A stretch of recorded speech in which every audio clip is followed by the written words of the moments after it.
네, 오늘은 9월의 첫 주일입니다. 이렇게 쓸쓸한 9월일 줄 몰랐습니다. 2020년은 코로나가 다 집어삼켜버린 듯 합니다.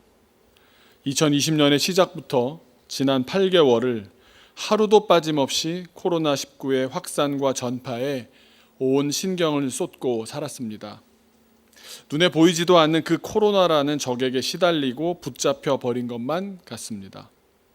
게다가 더 걱정스러운 일은 나가는 문도 명확하게 보이지 않는다는 점입니다. 위드 코로나 시대라고까지 말하지 않습니까? 코로나19가 처음엔 외계인 같았습니다. 외계인. 그래서 낯설고 거북스러웠습니다. 그래서 지구 밖으로 쫓아내기만 하면 되는 그런 결말을 예상했었습니다. 그런데 두고 보니까 외계인이 아니라 불청객입니다. 영 마뜩찮지만 한 자리 내줘야 하는, 공존해야 할 대상이 되고 말았습니다. 그런데 더 불편한 점은 청하지 않는 손님들로부터 자꾸 예약 전화가 걸려오는 겁니다. 누군지도 밝히지 않고 바로 끊어버리는데 여간 불안한 게 아닙니다. 우리의 미래에는 코로나19가 아니더라도 다른 불청객도 언제든 찾아올 수 있을 것이라는 불길한 전망을 받아들일 수밖에 없습니다. 감염병을 안고 살아갈 수밖에 없는 시대를 우리가 살면서 우리는 그런 거 보이지도 않고 그런 거 인정할 수도 없어 라고 무책임하게 살아서도 안 되겠지만, 또 다른 한편으로 그렇다고 해서 지나치게 신중하다가 아무것도 준비되어 있지 못해서도 안 되겠다. 그 두 가지 생각을 하게 되었습니다. 이것이 지난 한 주간의 제 고민이었습니다. 무시하며 자유롭게 사는 것은 만용이고 엄연히 존재하지 않습니까? 또 그렇다고 해서 그것에 꽉 붙잡혀서 끝나기만 기다리면서 아무것도 하지 않는 것은 내 생명에 대한, 내 인생에 대한 무책임입니다. 어떻게 살아야 할까요? 지난 한 주간 홀로 잠언 3장을 깊이 여러 번 읽으면서 기도하면서 답을 구했습니다. 이렇게 스스로 물어봤습니다. 이 사태가 끝나기는 끝나겠지만, 아니면 끝나더라도 혹 더한 것이 올 수도 있는 이런 시대를 살게 되겠는데, 과연 이런 시대를 우리는 어떻게 살아야 할까? 그때 상황이 바뀌고 우리를 쥐고 흔드는 대상이 달라지면 그들이 움직이는 대로 우리는 그렇게 따라서 움직이며 살아야겠는가? 물론 작금의 상황이 워낙 유동적이고 예상도 되지 않기 때문에 적절한 무언가를 준비한다, 거의 불가능해 보입니다. 그럼에도 제가 한 주간을 주님께 묻고 답을 찾으며 보냈던 이유는 저의 사랑, 저의 사명, 우리 교회 때문이었습니다. 우리 교회를 세우신 하나님의 생각 알고 싶었습니다. 결론부터 말씀드린다면 우리는 가장 본질적인 일에 대해 흔들림 없이 확실히 붙잡아야 하고, 더불어 본질적이지 않고 부차적인 일에 대해서는 과감하게 정리할 수도 있어야 합니다. 우리 교인들이 교회입니다. 그래서 우리 교우들 한 분 한 분 각 가정의 신앙적인 중심을 잡으실 어른들을 위해서 날마다 기도합니다. 그런데 걱정되는 건 어른들에 대해서 기도하면서 중보하면서도 마음이 한편으로는 든든해지기도 하고 한편으로는 또 더 붙잡게도 되지만, 그나저나 걱정일 수밖에 없는 것은 우리의 자녀들입니다. 한창 자라나고 있는데, 그래서 우리 요즘 많이 하는 이야기 중에 몇 주 동안 락다운 풀리면 또 만나고 또 가끔 만나지 않습니까? 몇 주 만에 보게 되면 그새 또 커버린 모습들을 발견하곤 하지 않습니까? 옆으로든 위로든. 그렇게 빨리빨리 변하고 있는데 세상은 상대적으로 너무 천천히 가는 겁니다. 성장기는 돌아올 수 없는, 다시 맞이할 수 없는 시간이지 않습니까? 마치 시위를 떠난 화살처럼 빠르게 지나가 버릴 뿐만 아니라 다시는 돌아올 수 없는 그 지금이라는 시간을 우리 자녀들을 위해서 우리가 어떤 교회로서 살아내야 할 것인가? 비본질적인 일에 대해 과감히 포기해버릴 줄도 알아야 하지만 오직 본질에 집중하는 방법, 그것을 우리가 구체적으로 찾아내야 할 줄로 믿습니다. 그래서 그 질문을 품고 조용히 집중하려고 지난 한 주간 제주도에 내려가 있었습니다. 그런데 목적이 그게 아니었는데요. 한 주간 엄청난 경험을 했습니다. 태풍을 온몸으로 경험해 버렸습니다. 오랜만에 정전으로 앞이 깜깜해지는 것도 경험해 보았고요. 전기가 나가니까 펌프에 전원이 차단되다 보니 수도도 끊겼고요. 인터넷마저도 선이 뽑혀서 끊어져 버렸습니다.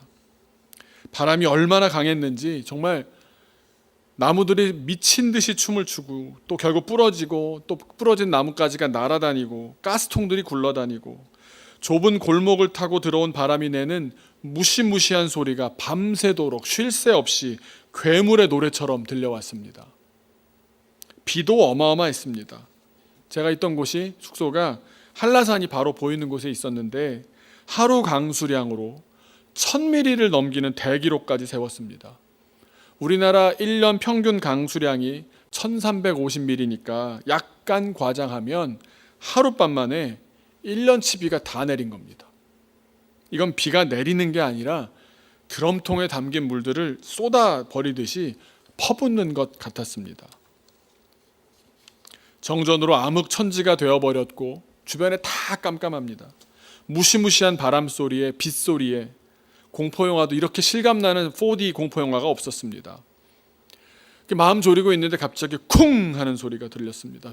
생각해보니 그쪽에 어떤 가스통을 단단히 메어놓기는 했지만 서로 부딪히고 하다가 이 결박해놓은 것이 터진 겁니다. 가봤더니 줄이 터져버렸습니다.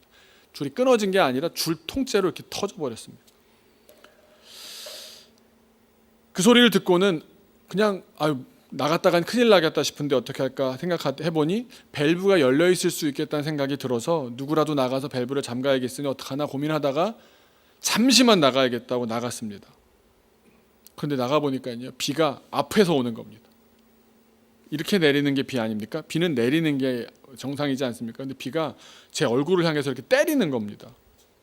이게 그리고 또 때리는데 이게 빠르기가 굉장히 빠르니까요, 얼마나 따갑고 아팠는지 간신히 밸브를 잠그고 다시 세우는 생각은 엄두도 내지 못하고 줄을 다시 회복할 생각은 엄두도 하지 못하고 다시 숙소로 들어와서 문을 딱 닫는 순간에 마음이 정말 가슴이 콩알만해지고 마음이 두려움에 휩싸였고요. 심장은 터질 것처럼 그렇게 쿵쾅쿵쾅 거렸습니다. 그런데 제가 지금 그 과정을 거쳐 여기 서 있지 않습니까? 멀쩡하게.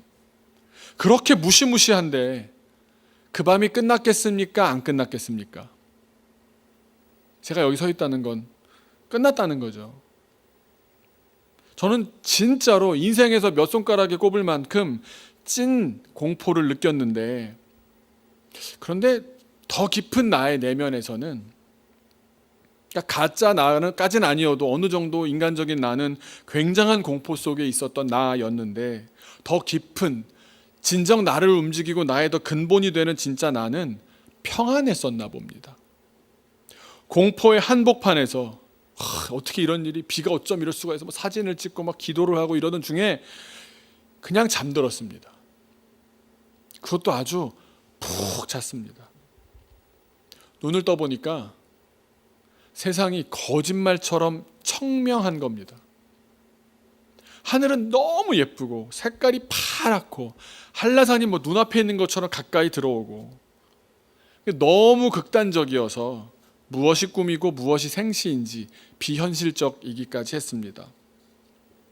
너무나 평범한 날로 돌아와 버린 그 아침에 역시 원래 평범한 날에 제가 하기로 마음먹었던 대로 성경과 책을 들고 설교 준비도 하려고 길을 나섰습니다.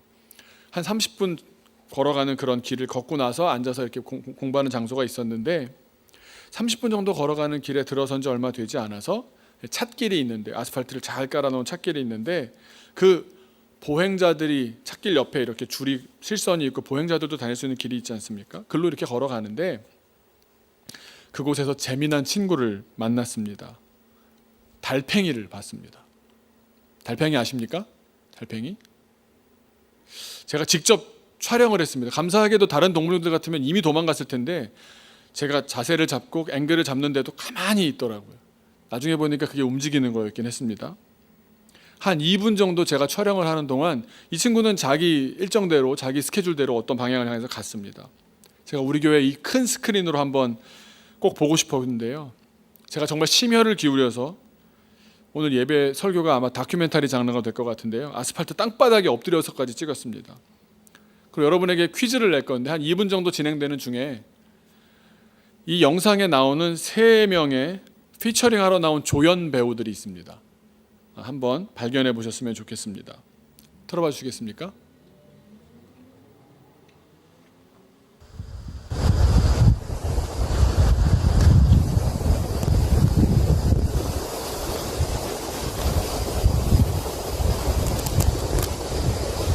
달팽이 집에 이렇게 상처 난 것도 한번 보시고요. 달팽이 외에 3명의 출연진이 나올 겁니다. 한번 잘 보시고요. 지금 저 친구가 가고 있는 겁니다. 움직이고 있는 겁니다. 여러분께서 아스팔트 이렇게 내려보신다고 생각해 보시면 그 작은 자갈 같은 것들 하나 크기를 생각해 보면 저 친구의 빠르기가 과연 얼마 정도일지 한번 생각해 보시면 좋겠습니다.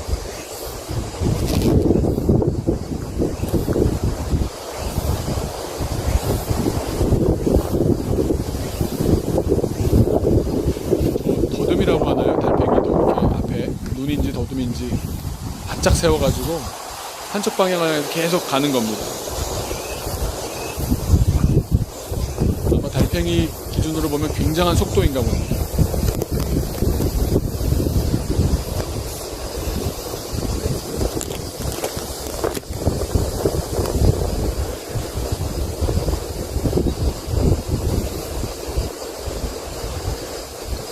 제가 처음에 이거를 찍자마자 저희 아내한테 보내줬거든요. 그래서 이런 걸 발견했다고 했더니 반응이 뭐였는지 아십니까? 속 터진다고. 속 터져, 그죠? 구름이 가는데 얘는 언제 갈지 구름 그림자도 다 지나가. 카메라를 세워뒀다가 살짝 조금씩 바꾸는 거죠.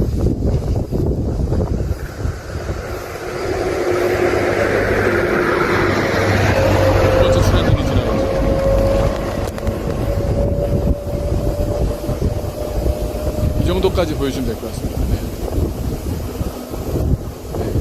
됐습니다. 네. 3명의 조연 찾으셨습니까? 제가 보았던 3명의 조연은 누구였냐면, 개미 보셨습니까? 잠깐 이렇게 앵글에 들어왔다가 나갔는데 엄청난 속도로 달팽이의 속도를 아주 느리다는 걸 확실히 보여줬던 개미가 있었고요. 또 초거대한 존재자였던 트럭이 지나갔고요.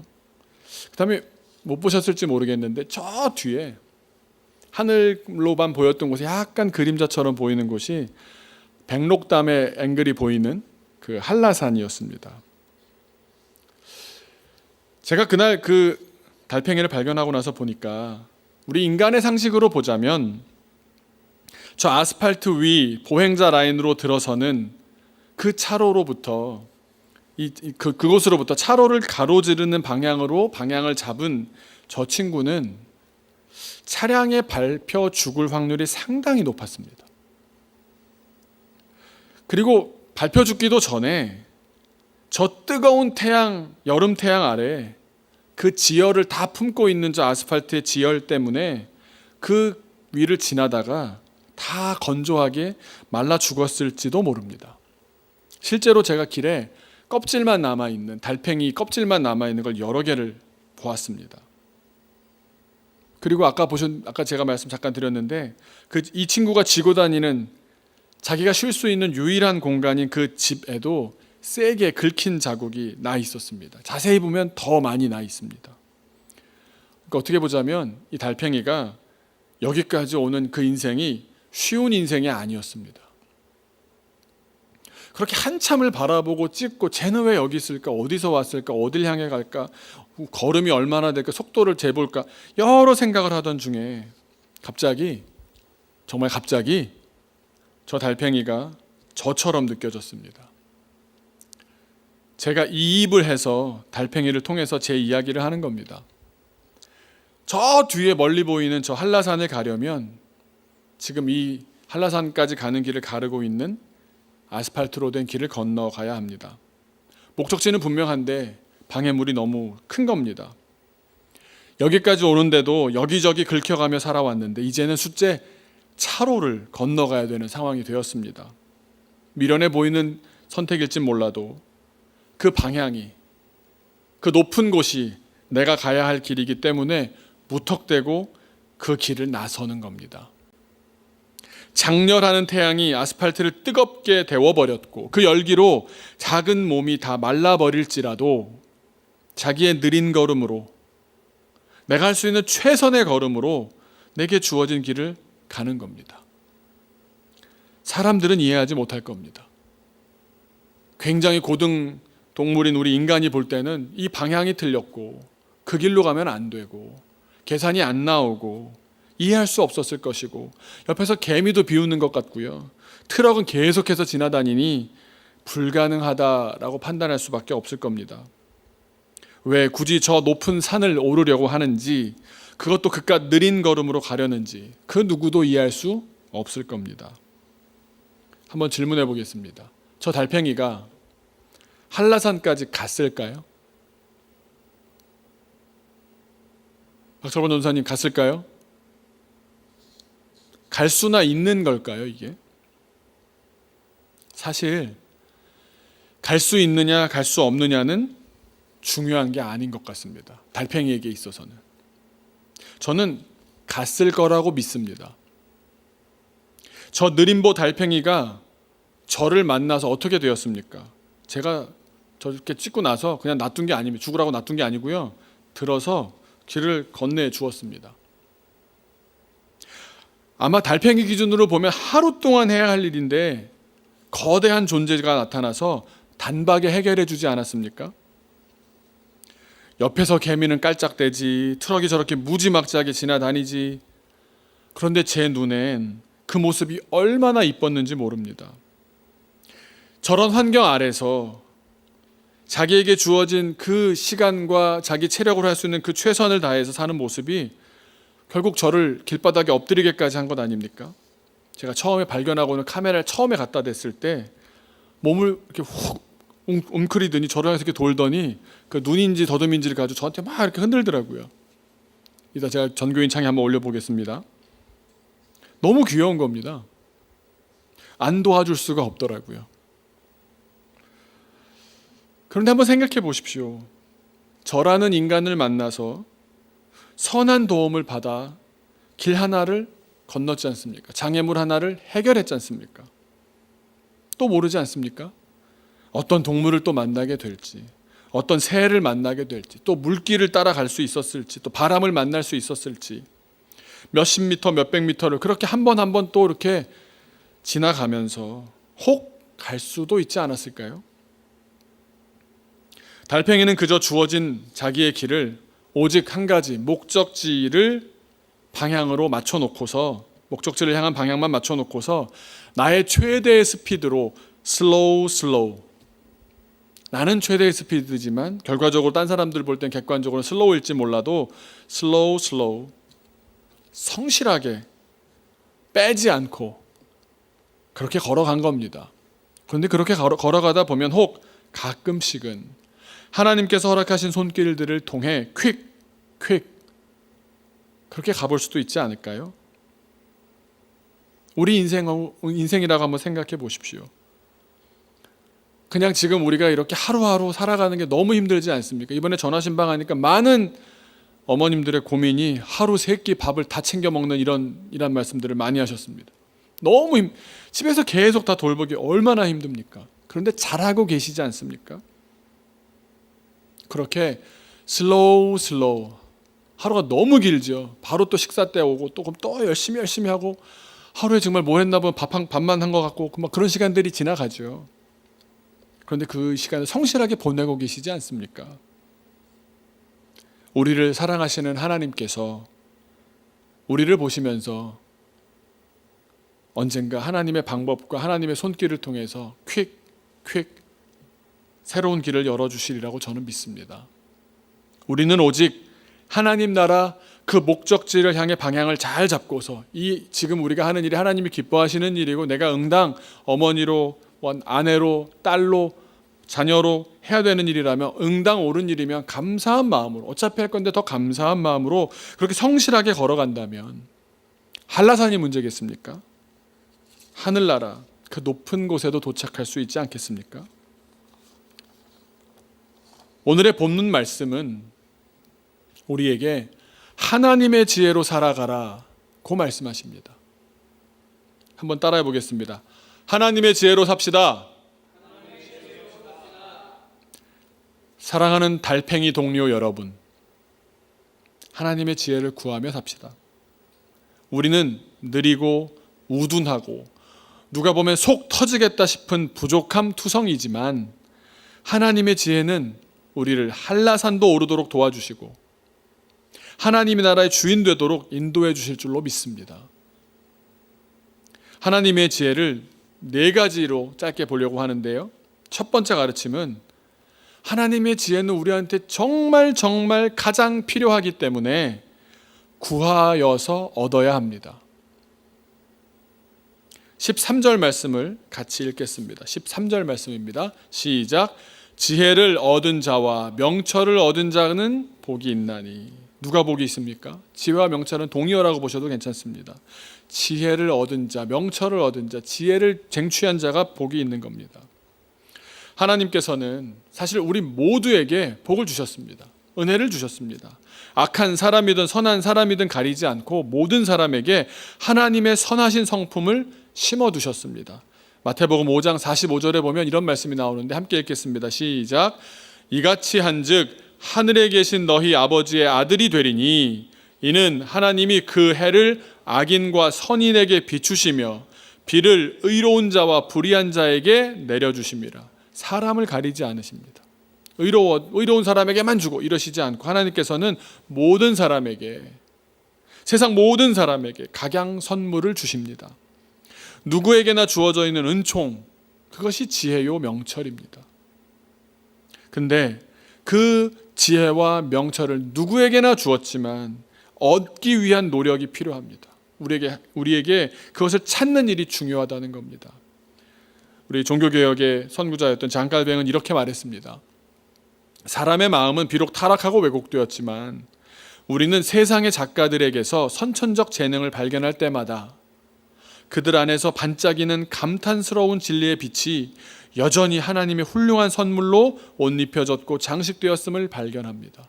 그러니까 우리가 아주 뛰어난 사람의 재능을 보잖아요. 그림을 보거나 노래를 듣거나 무슨 수학적인 어떤 발견을 하거나 과학적인 새로운 발명을 해내거나 그걸 보면 믿는 사람들은 아는 거예요. 이게 하나님의 지혜를 이 사람이 발견했구나.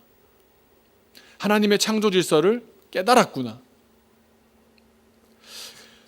그런데 또 한편으로는 그것을 발견해낸 것에 대해서 우리가 감탄하는 우리들도 우리 안에 하나님의 은총이 있는 겁니다. 그런 것들이 하나님으로부터 왔음을 인정하지 않으면서 동시에 우리가 그런 것들을 칭찬할 만하고 고귀한 것이라고 인정할 수 있겠습니까? 하나님께서는 사람들에게 예술 분야에서, 과학 분야에서, 사업 분야에서, 운동 분야에서 등등 탁월함을 보일 수 있는 그 지혜, 그 은총을 숨겨두셨습니다. 그런데 그들이 자기를 잘 발견하고 자기가 어떤 분야에 은혜 받은지 은총을 받았는지를 알아서 잘 발견해내서 그 지혜를 찾았을 때 그때 빛을 발하는 겁니다. 탁월함으로 살아가는 것이나 탁월함에 감탄할 수 있는 것이나 모두 하나님께서 우리에게 좋은 것이 무엇인지를 아는 안목을 주셨기 때문입니다. 여러분, 우리 모두는 그런 하나님의 은혜를 입은 사람들입니다. 그런 은총을 받은 사람들입니다. 하나님의 지혜는 우리에게 다 열려져 있습니다. 다만 우리가 주님 앞에 나와서 주님 저에게 주신 그것이 무엇인지 알게 하여 주옵소서 구해야 되고 발견해야 되고 또 그것을 두려움 없이 발휘할 수 있는 그런 좋은 공동체 안에서 자라나야 하는 겁니다. 하나님의 지혜에 있어서 두 번째 가르침은 하나님의 지혜를 돈으로 바꿔 먹지 말라는 겁니다. 오늘 14절, 15절 한번 같이 읽어보겠습니다. 14절과 15절입니다. 시작. 이는 지혜를 얻는 것이 은을 얻는 것보다 낫고 그 이익이 정금보다 나음이니라. 지혜는 진주보다 귀하니 네가 사모하는 모든 것으로도 이에 비교할 수 없도다. 14절에서 하나님의 지혜로 살려면 돈을 목적으로 삼지 말라고 권면하는 말씀이고, 15절에서도 하나님의 지혜는 진주라던가 세상의 그 어떤 것을 갖는 것보다도 귀하다라고 알려주십니다. 브루스 월트케라는 목사님이 이 부분을 이렇게 설명하셨습니다. 지혜는 인생을 잘 살아가는 기술입니다. 돈이 만들어줄 수 있는 게 아닙니다. 돈은 식탁에 음식을 올려주지만 지혜는 그 식탁 주변에 웃음을 줍니다. 돈으로는 집을 살 수 있습니다. 하지만 지혜는 그것으로 가정을 만듭니다. 돈으로는 여자에게 보석을 사줄 수 있지만 지혜로는 그녀의 마음을 얻을 수 있습니다. 우리가 내 안에 심어두신 하나님의 지혜를 발견하게 되면 그것을 발굴하고 알아가고 살아가는 그 과정 내내 즐겁습니다. 그렇지 않겠습니까? 내가 찬양할 수 있었구나. 우리 어린이들이 함께 사람을 알아가는 것이 내가 너무 기뻐하는 일이구나. 하나님이 내게 이런 지혜를 숨겨두셨구나. 그래서 18절에 그것을 뭐라고 표현하냐면 이렇게 표현합니다. 18절 같이 읽어보겠습니다. 시작. 지혜는 그 얻은 자에게 생명나무라. 지혜를 가진 자는 복되도다. 하나님께서 모든 사람에게 지혜를 주셨는데 내게 주신 다 사람마다 다른 걸 주셨으니까 내게 주신 게 무엇인가 보면 내가 이런 거구나. 그걸 알게 되면 그게 뭐라고요? 결국 그것은 서로 다른 것일 수 있지만 궁극적으로 무엇이냐? 생명나무라는 겁니다. 그러니까 하나님께서 우리에게 지혜를 주시는 이유는 우리에게 생명의 나무를 가져다 주셔서 참된 복을 누리게 하려는 것입니다. 그런데 우리는 어떻습니까? 지혜를 받고는 나에게 하나님께서는 이런 지혜를 주셨네? 그러면서 그 지혜를 가지고 그저 돈 버는 기술로만 사용할 수 있습니다. 하나님께서 주신 것이니 하나님께 감사해야 될 텐데 그것이 아니라 이런 기술임을 하나님 붙잡고 알아낸 다음에는 그것을 가지고 돈 버는 기술로 탈바꿈시켜 버립니다. 그런다면 그 돈이 우리 인생을 결국 파멸로 이끌 것입니다. 예수님의 인생을 돌아보면 예수님은 참된 삶에 대해서 무지한 사람들, 오직 세상적인 돈 버는 기술에만 탁월한 천재들, 바리새인들도 하나님의 말씀을 받아놓고서는 그걸로 돈 버는 재주로 둔갑시켜 버리지 않았습니까? 나는 외국어를 잘해, 나는 언어에 재능이 있어, 난 말씀을 가지고 잘 번역할 수 있고 말씀을 가지고 이렇게 사람들한테 설파할 수 있어. 그것을 하나님께서 주셨으니 하나님을 잘 알리는데, 하나님을 잘 발견해 가는데 사용해야 될 것인데 그것을 가지고 사람들을 두렵게 하거나 공포스럽게 하거나 돈을 짜낼 수 있는 도구로 만들어서는 정말 돈을 버는 기술로 그 지혜를 탈바꿈시켜버린 사람들, 그 사람들 때문에 죽임 당하지 않으셨습니까? 또 그런 헛똑똑이들을 위해서 아무리 말해도 안 되니까 예수님께서는 십자가에서 돌아가신 것 아닙니까? 여러분, 참된 지혜를 누리려면 돈에 안주하지 마십시오. 세 번째로 하나님의 지혜에 있어서 세 번째 가르침은 이 지혜라는 게 그냥 사람들 생각하는 지혜 정도가 아니라 하나님의 지혜이기 때문에 이것은 이 지혜를 가지고 하나님께서는 창조도 하셨고 세상도 섭리하신다는 사실입니다. 우리 19절과 20절 두 절을 같이 읽겠습니다. 시작. 여호와께서는 지혜로 땅에 터를 놓으셨으며 명철로 하늘을 견고히 세우셨고 그의 지식으로 깊은 바다를 갈라지게 하셨으며 공중에서 이슬이 내리게 하셨느니라. 하나님의 지혜는 창조도 하시고 섭리도 하신 바로 그 지혜입니다. 우리가 하나님의 지혜로 살아간다면 하나님은 바다를 가르시고 이슬을 내리실 뿐만 아니라 지으신 모든 피조물들을 통해 아스팔트도 건너가게 하시고 높은 산도 오르게 해주시고 태풍 속에도 안전케 하실 줄로 믿습니다. 우리가 거의 이해하지 못한다고 해도 사실 우리는 하나님의 지혜로 둘러싸여 있기 때문입니다. 그 지혜가 사실 우리를 지탱해 줍니다. C.S. 루이스는 그 이유를 이렇게 말합니다. 우리는 지금 세상 밖에 있고 잘못된 문 앞에 서 있습니다. 우리는 맑은 아침에 상쾌함을 느낄 수 있지만 그것이 우리 자신을 상쾌하고 맑게 만들지는 못합니다. 하나님이 주시는데 그걸로 내 마음을 다스릴 줄을 모르는 겁니다. 하나님의 창조와 섭리의 도구를 가지고 내 안에 적용하지를 못하는 겁니다. 받아들이지를 못하는 겁니다. 우리는 맑은 아침에 상쾌함을 느낄 수 있지만 그것이 우리 자신을 상쾌하고 맑게 만들지 못한다는 게 하나님의 지혜를 받은 우리가 하나님의 지혜와 동떨어져 산다는 말씀 아니겠습니까? 우리는 우리가 보는 장엄함과 어우러지지 못합니다. 하나님 주신 것이 내 것인데도. 그러나 하나님의 뜻에 따라 언젠가는 그 안에 들어가게 될 것입니다. 네 번째로 하나님의 지혜에 있어서 네 번째 가르침은 우리 21절로 26절 6절 한 목소리로 같이 읽겠습니다. 시작. 내 아들아, 완전한 지혜와 근신을 지키고 이것들이 내 눈 앞에서 떠나지 말게 하라. 그리하면 그것이 내 영혼의 생명이 되며 내 목의 장식이 되리니 내가 내 길을 평안히 행하겠고 내 발이 거치지 아니하겠으며 내가 누울 때 두려워하지 아니하겠고 내가 누운즉 내 잠이 달리로다. 너는 갑작스러운 두려움도 악인에게 닥치는 멸망도 두려워하지 말라. 대저 여호와는 내가 의지할 이신이라. 내 발을 지켜 걸리지 않게 하시리라. 아멘. 우리가 하나님의 지혜를 구했고 그 결과 지혜를 얻게 되지만 그러고 나면 실상은 그 지혜가 우리를 지킬 것이라는 말씀입니다. 우리가 지혜 안에서 자라가는 일에 수고해야 합니다. 지혜 안에서 자라갈 때 하나님께서 우리의 죄를 숨기기도 하시고 이 땅 그 험악한 인생길에서 우리를 보호해 주실 것입니다. 26절에 여호와는 내가 의지할 이시니라. 이 말씀은 하나님이 우리의 어깨동무가 되어주신다는 뜻입니다. 히브리어 다른 번역에선 이렇게 말씀합니다. 주님은 당신 편이 되십니다. 사도 바울이 고통당할 때 이 하나님을 경험했습니다.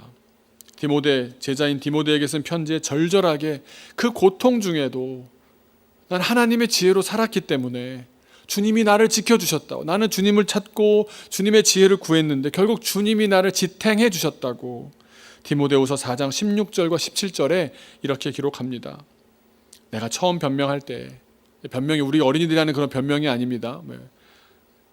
논할 때라고 보시면 되겠어요. 내가 처음 논할 때 나와 함께 한 자가 하나도 없고 고통당하는 중에 정말 보니까 나를 도와줘서 한 명도 없고 다 나를 버렸으나 그들에게 허물을 돌리지 않기를 원하노라.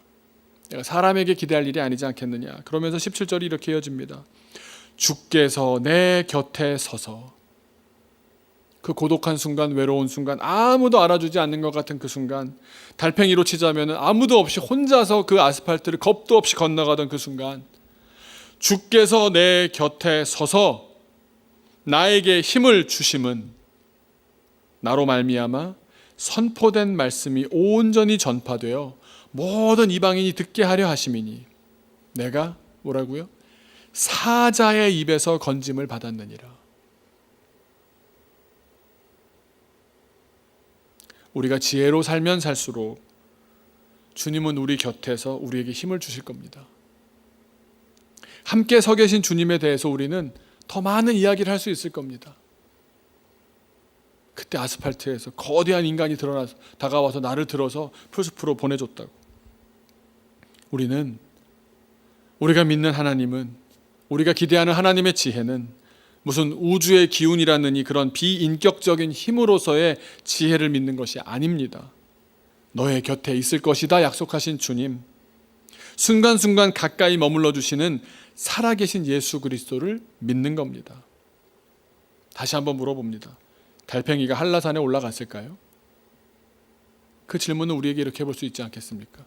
우리 같은 사람이 하나님 나라에 갈 수 있을까요? 우리 힘으로는 못 갑니다. 오직 주님의 지혜를 의지하는 수밖에 없습니다.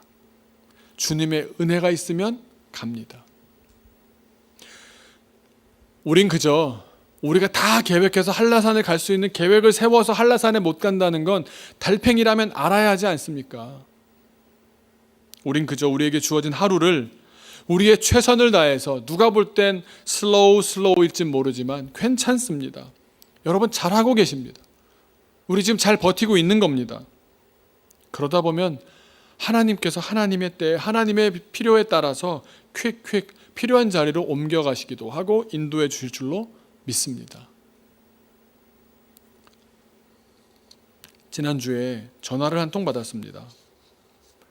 우리 잘 아시는 소연이 때문에 연락을 받았는데 어떻게 연결이 된지 모르겠는데 기독교 방송국의 한 프로그램에서 7천 미라클이라는 프로그램이 있는데 형편이 어렵고 또 특별한 어떤 환자들 그런 어린이들을 특별히 대상으로 알려서 모금을 하는 그런 방송이었습니다.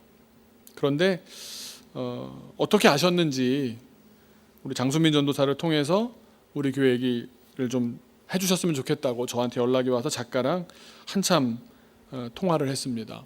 여러분 혹시 아시는지 모르지만 소연이는 좀 몸이 불편한 친구고요. 부모님이 같이 있지 않고요. 그런데 코로나가 되고 나니까 할머니 할아버지랑 같이 있으니까 더 조심스러워서 교회를 지금 나오지는 못하고 있지만 우리 장수민 전도사님이 별내로 이사 가신 뒤에 금요일마다 만나고 있습니다. 그리고 지난 주일부터는 할머니가 그 영상으로 어떻게 예배하시는지를 모르셨는데 잘 가르쳐 드렸더니 예배도 영상으로 또 보고 있습니다. 코로나가 풀리면 당연히 함께 할 우리 친구인데요. 그 작가가 좀 의아한 겁니다. 얘는 어떻게 교회를 나왔대요? 그래서 어떤 참 신실한 집사님이 계셔서 소개하셔서 데리고 왔고 할머니도 이렇게 몇 번 오셨는데 와보시더니 신뢰하게 되시면서 한 주, 두 주 하다 보니까 한 달, 두 달 되고 거의 1년, 2년 이렇게 되고 있다고. 근데 보통은 이 프로그램의 그 포맷상 어머님, 아버님 중에 한 분은 굉장히 신앙이 좋으신 분이고 그런데 아이가 불편하고 재정적으로 어려우니 많은 분들이 도와주십시오. 이렇게 하는 프로그램인데 부모님이 안 계시고 할머님도 신앙이 없으신 겁니다. 이런 경우가 처음이라고 이 방송을 어떻게 만들어야 될지 모르겠다는 겁니다. 그러면서 저한테 이제 도움을 요청하는 중에 뭐 이런저런 질문을 쭉 하는데 제가 말하면서 그랬습니다. 제가 참 믿음이 없는 것 같습니다. 저에게 마지막으로 이런 질문을 했기 때문인데요. 소연이를 위해서 기도 제목을 좀 목사님 하나 나눠주시죠. 그래서 그걸 제가 나눠도 됩니까? 그랬더니 할머님께 하는 게 적절하지 않을 것 같아서요. 제가 어떻게 갑자기 무슨 기도 제목을 생각하겠습니까? 제가 평소에 소연이를 놓고 하는 기도 제목이 있는데 그걸 말씀드려도 되겠습니까? 그랬더니 말씀하시죠. 그래서 부모님은 떠나셨고 할머니 할아버지는 연로하신 상황이다 보니까 저는 이렇게 기도합니다. 하나님께서 좋은 시기에 좋은 공동체를 가족이든 시설이든 모르겠지만 좋은 공동체로 이어달라고 기도합니다. 그리고 그 제목 아래 우리 교회가 그 일을 해야 한다면 감당할 수 있는 교회 되게 하여 주옵소서 기도합니다. 그 아이의 일생에 가족처럼 의지하고 믿음 떠나지 않고 믿음 생활 함께 할 수 있는 신실한 공동체로 연결해 달라고 기도합니다. 혹시 방송을 방영하게 되면 보시는 많은 분들이 이 아이의 생명에 대해서 육체적인 생명에 대해서 제가 기도하지 못하면서 낫게 해달라고 기도해 달라고 제가 이렇게 제목을 나누지는 못했는데 좋은 공동체가 이 아이에게 너무나 필요하겠는 겁니다. 달팽이에게 그날 만났던 거대 인간 이기동이 필요했듯이 사실 저도 여전히 달팽이이기도 하고 더 심한 달팽이였기도 했지 않습니까? 그런 분을 통해서 여기까지 왔고 앞으로도 여전히 하나님께서 하나님의 지혜로 놀라운 섭리 가운데 만나게 하시는 손길들이 있어서 저를 성장시켜 주실 것이라고 저는 믿습니다. 더불어 나 또한 누군가를 위해서 연약한 사람의 그런 한 사람이 되기를 소망합니다.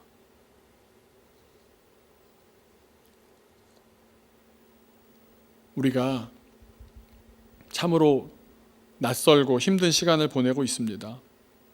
그런데 이번 한 주간도 더디 가는 시간 같지만 이 한 주간은 또 어떻게 그렇게 아이들 밥해 먹이면서 또 집에서 재택근무하면서 아이도 봐가면서 어떻게 보내겠는가 막막하시지 않을까. 정말 천천히 이 끝이 안 보이지 않습니까?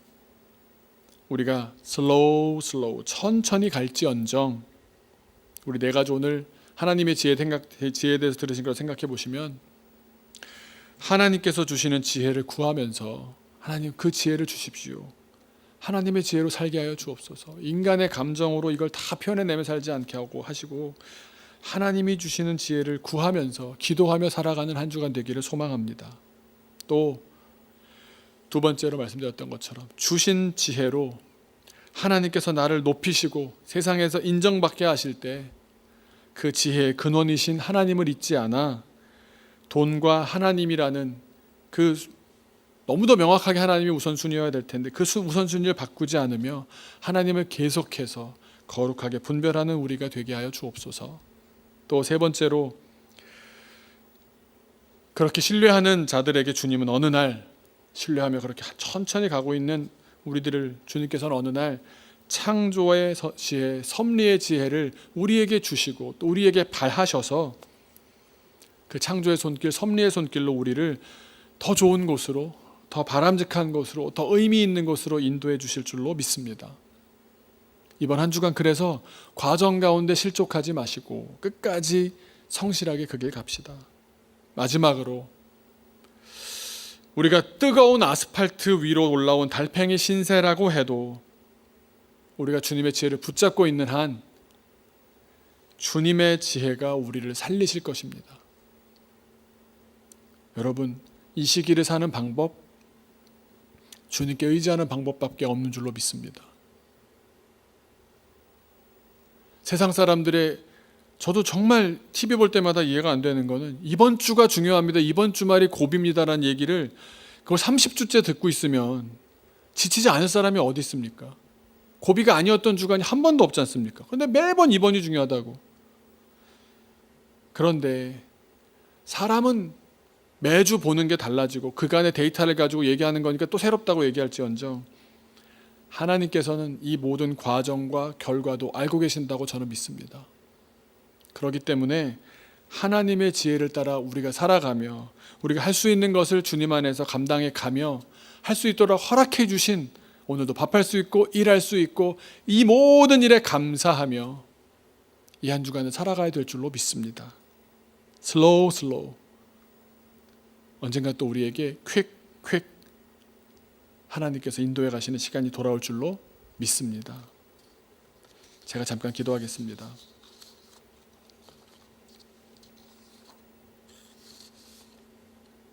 하나님, 수많은 전문가들이 자기들의 생각과 견해를 가지고 또 내가 살아온 경험을 가지고 다 준 전문가가 되어 감염병에 대해서 이렇게 생각하고 저렇게 생각하고 이렇게 대응하고 저렇게 대응하며 그렇게 살아가는 시대입니다. 게다가 또한 교회가 워낙 욕을 들어먹고 있다 보니 우리의 마음도 하나님의 음성보다는 교회도 다 사람들이 하는 곳이니 별 수 없구만 그런 생각하면서 하나님의 음성마저도 우리가 귀 기울이지 못하고 있지는 않습니까? 하나님, 우리에게 허락된 지난 8개월간의 시간이 너무나 답답했지만 또한 돌이켜보면 그 시간 가운데 하나님께서 우리를 가족으로 더 돈독하게 하셨고 하나님께 더 깊어질 수 있는 시간들이었다는 사실 또한 고백하게 됩니다. 주님, 우리에게 허락된 이 시간들을 달팽이처럼 그 길 가서 뭐 하겠나 싶은 그 시간 동안 그만큼 가가지고 뭐 하겠나 싶은 그 효율성 없어 보이는 시간일지 모르지만 그 시간은 나를 가다듬고 주님과 나와의 관계가 새로워질 수 있는 시간일 수 있지 않습니까? 허락된 길을 성실하고 의미 있게 감사하며 걸어가게 하여 주옵소서. 그렇게 슬로우 가는 가운데 주님이 예비하신 손길도 만나게 하시고 주님, 우리의 연약함을 너무나 잘 아시지 않습니까? 우리를 사랑하시는 주님께서 예비하시는 손길들을 통해서 우리가 즐겁고 행복한 시간으로 또 초대되게 하여 주옵소서. 주님, 그리하여 우리는 결국 이 모든 시간을 돌아볼 때에 2020년은 도대체 코로나밖에는 기억이 안 난다라고 잊어버리고 싶은 시간으로 남겨두는 것이 아니라, 하나님은 그 고통보다도 크신 하나님이셨다고, 하나님의 지혜로 우리가 이 고난도 겪어냈으니 우리는 더한 시간도 견뎌낼 수 있고 더한 일에도 쓰임받을 수 있겠다는 그런 감격적인 2020년으로 남기게 하여 주옵소서. 주님의 지혜로 살아가며 주님의 지혜를 우리가 반드시 얻어내고 그 지혜가 우리를 지켜내는 것을 경험하며 살아가는 우리의 2020년이 되게 하여 주옵소서. 이 한 주간부터 그렇게 지켜주시기를 간절히 바라옵고 살아계신 예수님의 이름으로 기도하옵나이다. 아멘.